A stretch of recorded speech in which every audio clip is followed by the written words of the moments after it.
حضرت علی المرتضیٰ رضی اللہ عنہ کا حضرت ابو بکر صدیق رضی اللہ عنہ کی بیعت خلافت کرنا۔ حدیث، سیرت اور تاریخ کی کتب، خواہ وہ اہل سنت کی ہوں یا شیعہ کی، اس بات پر متفق ہیں کہ علی رضی اللہ عنہ نے ابو بکر رضی اللہ عنہ کے ہاتھ پر بیعت خلافت فرمائی۔ لیکن دور حاضر کے شیعہ نہ صرف یہ کہ اس بیعت خلافت کا انکار کرتے ہیں، بلکہ اپنی ہی معتبر کتب سے بھی روگردانی کرتے ہوئے عجیب و غریب قسم کی تعویلات کے ذریعے اس امر سری کو جھٹلانے میں کوئی کسر نہیں چھوڑتے۔ لہٰذا ضروری ہوا کہ اس عنوان پر شیعہ کی معتبر کتب سے وہ حوالہ جات پیش کر دیے جائیں جس سے اس بیعت خلافت کا ثبوت اور حقیقت حال واضح ہو جائے۔ قبل ازیں کہ ہم کتب کے حوالہ جات کی طرف جائیں، یہ بات ذہن نشین رہے کہ اہل سنت کے ہاں اس امر میں کوئی تضاد نہیں کہ تمام مہاجرین و انصار کی طرح علی رضی اللہ عنہ نے ابو بکر رضی اللہ عنہ سے اوائل دنوں میں ہی برضا و رغبت بیعت خلافت فرمائی۔ اس کے برعکس شیعہ مذہب کے ہاں اس امر میں تضاد پایا جاتا ہے اور وہ کسی ایک نظریے پر متفق نہیں ہیں۔ کبھی کہتے ہیں کہ علی رضی اللہ عنہ نے سرے سے ابو بکر رضی اللہ عنہ کی بیعت کی ہی نہیں، یا یہ کہ علی رضی اللہ عنہ نے فاطمہ رضی اللہ عنہ کی وفات کے بعد یعنی 6 ماہ بعد بیعت کی، یا یہ کہ علی رضی اللہ عنہ کو ظلم و جبر اور قتل کر دیے جانے کی دھمکی کے تحت مجبوراً بیعت کروائی گئی، یا یہ کہ علی رضی اللہ عنہ نے بطور تقیہ بظاہر بیعت تو کر لی لیکن دل سے نہیں کی، یا یہ کہ علی رضی اللہ عنہ نے دفع شر کی خاطر تاکہ امت مسلمہ میں فساد و انتشار پیدا نہ ہو بیعت کر لی۔ تو پھر آئیے اس امر کا تجزیہ کریں کہ شیعہ کے ان دعووں میں سے کون سا موقف حقیقت پر مبنی ہے اور کون سا موقف شان علی المرتضیٰ رضی اللہ عنہ کے لائق ہے۔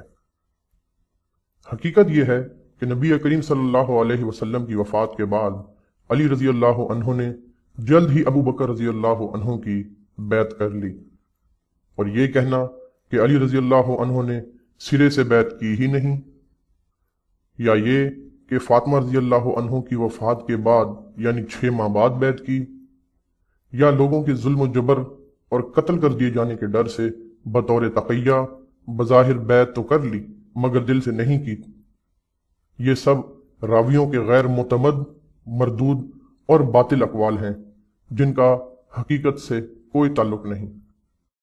اس کے برعکس اب ہم شیعہ کے ائمہ اور مجتہدین کے وہ اقوال پیش کرتے ہیں جس سے بیعت کا ثبوت اور اس مسئلے کا اصل مفہوم واضح ہوتا ہے۔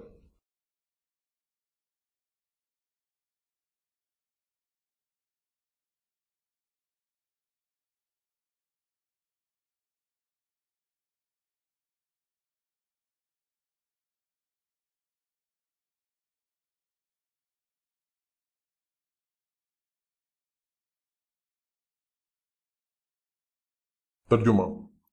امام باقر سے روایت ہے کہ نبی صلی اللہ علیہ وسلم کی وفات کے بعد لوگ مرتد ہو گئے، ماں سوائے 3 کے۔ راوی نے پوچھا وہ 3 کون تھے؟ فرمایا مقداد رضی اللہ عنہ، ابو ذر غفاری رضی اللہ عنہ اور سلمان فارسی رضی اللہ عنہ۔ پھر وقت کے ساتھ لوگوں کو بعد میں احساس ہوا اور فرمایا یہ وہ لوگ تھے جن پر اسلام کا دار و مدار تھا، اور انہوں نے بیعت سے انکار کر دیا تھا حتیٰ کہ علی رضی اللہ عنہ کو مجبور کر لائے، پھر انہوں نے بیعت کی۔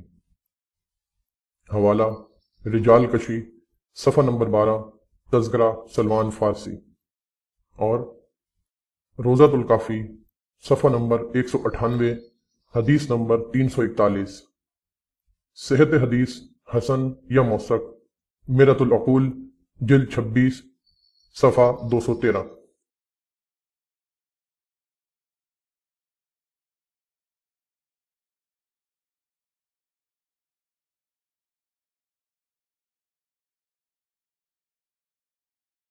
ترجمہ۔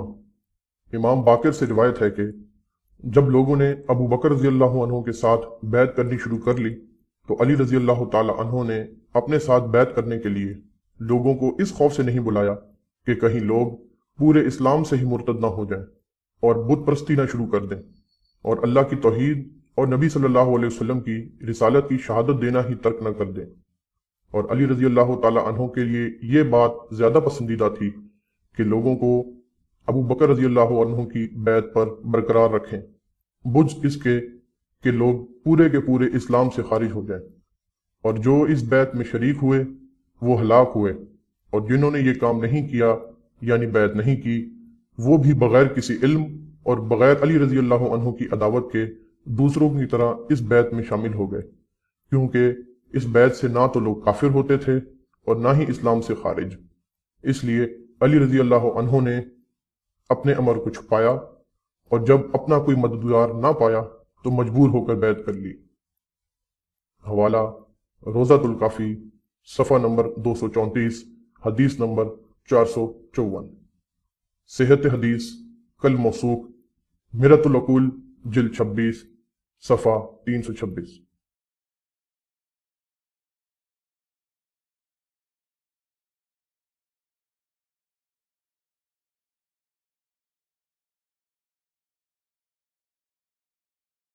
ترجمہ۔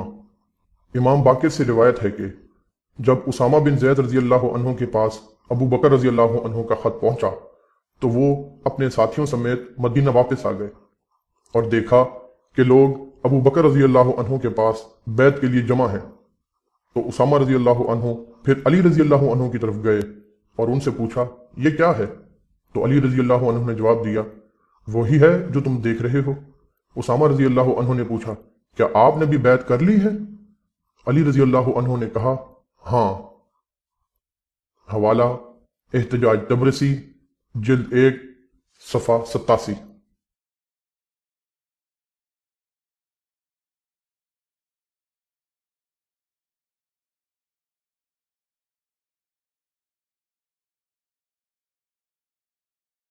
ترجمہ۔ علی رضی اللہ تعالی عنہ اور باقی تمام بنی ہاشم نے مجبور ہو کر بظاہر ابو بکر رضی اللہ عنہ کی بیعت کر لی اور ان کے ہاتھ پر ہاتھ رکھ دیا۔ پھر خالد بن سعید اور ان کے بھائیوں نے بھی ان کی تابعداری میں بیعت کر لی۔ حوالہ مجالس المومنین، صفحہ 97، مجلس سوم، تذکرہ خالد بن سعید۔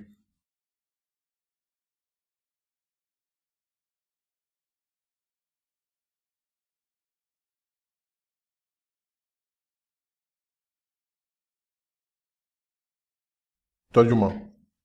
پس ظاہر بات جس میں کوئی اشکال نہیں ہے وہ یہ ہے کہ علی رضی اللہ عنہ نے ابو بکر رضی اللہ عنہ کی بیعت کر لی تاکہ شر دفع ہو اور فتنہ و فساد پیدا نہ ہو۔ حوالہ تلخیص الشافی جلد 3، صفحہ 81۔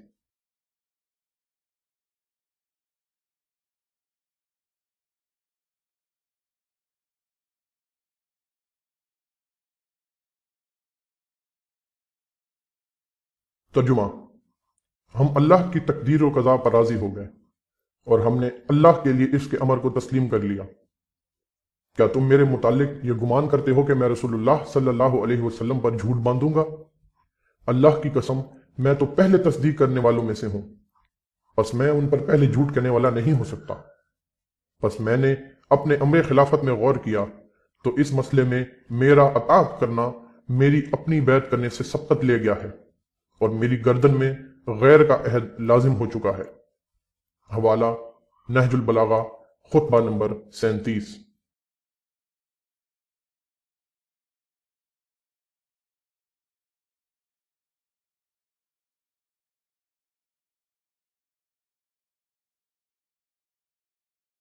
ترجمہ۔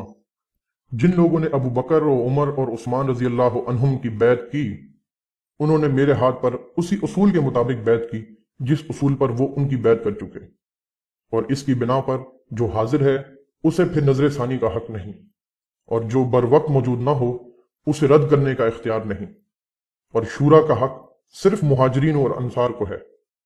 بس وہ اگر کسی ایک پر مجتمع ہو جائیں اور اسے امام نامزد کر دیں تو گویا اسی میں اللہ کی رضا اور خوشنودی ہے۔ حوالہ نہج البلاغہ، مکتوب نمبر 6۔ شیعہ کتب کے ان معتبر حوالہ جات کے باوجود بھی اگر کوئی شیعہ یہ اعتراض کرے کہ علی رضی اللہ عنہ نے اوپر سے بطور تقیہ یہ بیعت کی، مگر دل سے وہ اس بیعت پر راضی نہ تھے، تو ان شیعہ حضرات کے لیے عرض ہے کہ اس اعتراض کا رد خود علی رضی اللہ عنہ نے نہج البلاغہ میں زبیر رضی اللہ عنہ کے متعلق کچھ یوں کہہ کر کیا ہے۔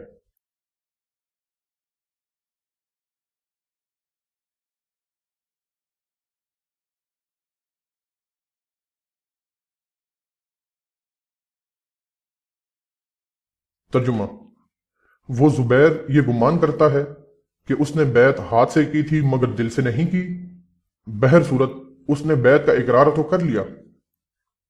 حوالہ: نہج البلاغہ، خطبہ نمبر 8۔ الغرض: شیعہ کتب کے معتبر حوالہ جات سے الحمدللہ یہ بات پایہ ثبوت تک پہنچی کہ علی رضی اللہ عنہ نے ابو بکر رضی اللہ عنہ کے دست اقدس پر بیعت خلافت فرمائی تاکہ شر دفع ہو اور امت مسلمہ میں کوئی فتنہ یا انتشار پیدا نہ ہو۔ اللہ پاک ہمیں حق بات تسلیم کرنے اور اس پر عمل کرنے کی توفیق عطا فرمائے، آمین۔